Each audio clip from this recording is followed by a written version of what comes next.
Hi friends, എല്ലാവർക്കും ഉപ്പും പുളിയും കുക്കിങ്ങിലേക്ക് സ്വാഗതം. ഇന്നുണ്ടാക്കാൻ പോകുന്നത് വെള്ളടു എന്ന് പറഞ്ഞൊരു മീനും കൊണ്ടുള്ളൊരു കറിയാണ്. അതിന് പരവ എന്നും ചില സ്ഥലങ്ങളിൽ പറയും. ഞങ്ങളിവിടെ തൃശ്ശൂർ വെള്ളടു എന്നാണ് പറയുന്നത്.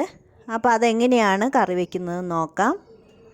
അതിനായിട്ട് ഞാനിവിടെ വെള്ളടു മീൻ വൃത്തിയാക്കി കഴുകി എടുത്തിട്ടുണ്ട്. അതിലേക്ക് വേണ്ടിയ സാധനങ്ങൾ: ഒരു 10 ചുവന്നുള്ളി, 2 കഷ്ണം ഇഞ്ചി, 2 പച്ചമുളക്, ചുവന്നുള്ളി കാച്ചാനും കൂടെ എടുത്തിട്ടുണ്ട്, ഒരു 10-12 ഇരുമ്പമ്പുളി ഇട്ടാണ് ഞാൻ കറി വയ്ക്കുന്നത്, 1 കപ്പ് തേങ്ങ, കറിവേപ്പില, ഇത്രയും സാധനങ്ങൾ എടുത്തിട്ടുണ്ട്.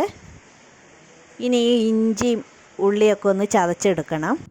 അപ്പോൾ ഞാനത് ചതച്ച് കൊണ്ടുവന്നിട്ടുണ്ട്. അത് മീനിലേക്ക് ചേർത്ത് കൊടുക്കുക. പച്ചമുളക് കീറിയിട്ട് കൊടുക്കുക. ഇരുമ്പമ്പുളി 4 കഷ്ണങ്ങളാക്കി ഇതുപോലെ കീറിയിട്ട് അതും ചേർത്ത് കൊടുക്കുക. 2 ടീസ്പൂൺ ഉപ്പ് ചേർക്കുക. ഇനി 1 ടേബിൾ സ്പൂൺ മല്ലിപ്പൊടി ചേർക്കുക. 1.5 ടേബിൾ സ്പൂൺ മുളക് പൊടി, 1/4 ടീസ്പൂൺ മഞ്ഞൾപ്പൊടി. ഇത്രയും സാധനങ്ങൾ ചേർത്തതിന് ശേഷം കുറച്ച് വെളിച്ചെണ്ണ ഒഴിച്ച് അതെല്ലാം നന്നായിട്ടൊന്ന് കൂട്ടി തിരുമ്മുക.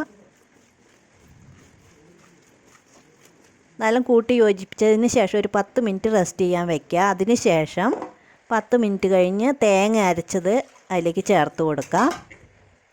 ഇനി ആ ജാറ് കഴുകിയിട്ട് ആ വെള്ളം, 1 ഗ്ലാസ് വെള്ളം ഒഴിച്ച് ജാറ് കഴുകിയത് അതും ചേർത്തു. ഇപ്പോൾ 1/2 ഗ്ലാസ് ചേർത്തിട്ടുണ്ട്. ഇനി വീണ്ടും 1/2 ഗ്ലാസ്, അപ്പോൾ മൊത്തം 2 ഗ്ലാസ് വെള്ളം ഞാൻ ഇതിലേക്ക് ചേർക്കുന്നുണ്ട്.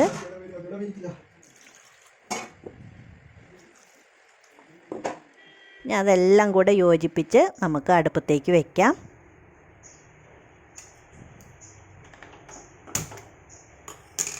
ഒന്ന് തിളച്ച് വരട്ടെ.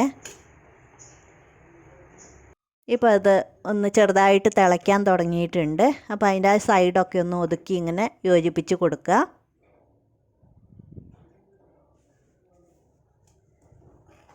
ഇത് നല്ല സോഫ്റ്റ് ആയിട്ടുള്ളൊരു മീനാണ്. അതുകൊണ്ട് നമ്മൾ സൂക്ഷിച്ച് വേണം അങ്ങനെ തവിയും കൊണ്ടൊന്ന് ചേർത്ത് ഇളക്കി കൊടുക്കാൻ, അല്ലെങ്കിൽ അത് ഉടഞ്ഞു പോകും. അപ്പോൾ എല്ലാം ഒന്ന് വെന്ത് വന്നിട്ടുണ്ട്. ഒരു 10 മിനിറ്റ് ആയിട്ടുണ്ട്. അപ്പോൾ അതാ എണ്ണയൊക്കെ തെളിയാൻ തുടങ്ങിയിട്ടുണ്ട്. ഇപ്പോൾ ഏകദേശം നമ്മുടെ കറി റെഡിയായി. ഇനി അതൊന്ന് നമുക്ക് ഉള്ളി കാച്ചി ഒഴിക്കണം.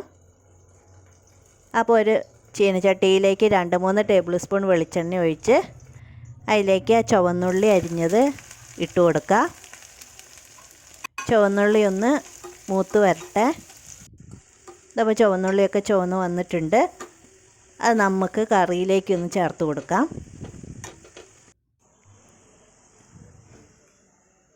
ഇപ്പോൾ നമ്മുടെ പരവ അല്ലെങ്കിൽ വെള്ളടു എന്ന് പറഞ്ഞ മീൻകറി റെഡി ആയിട്ടുണ്ട്. എല്ലാവരും ചെയ്ത് നോക്കുക. Thank you.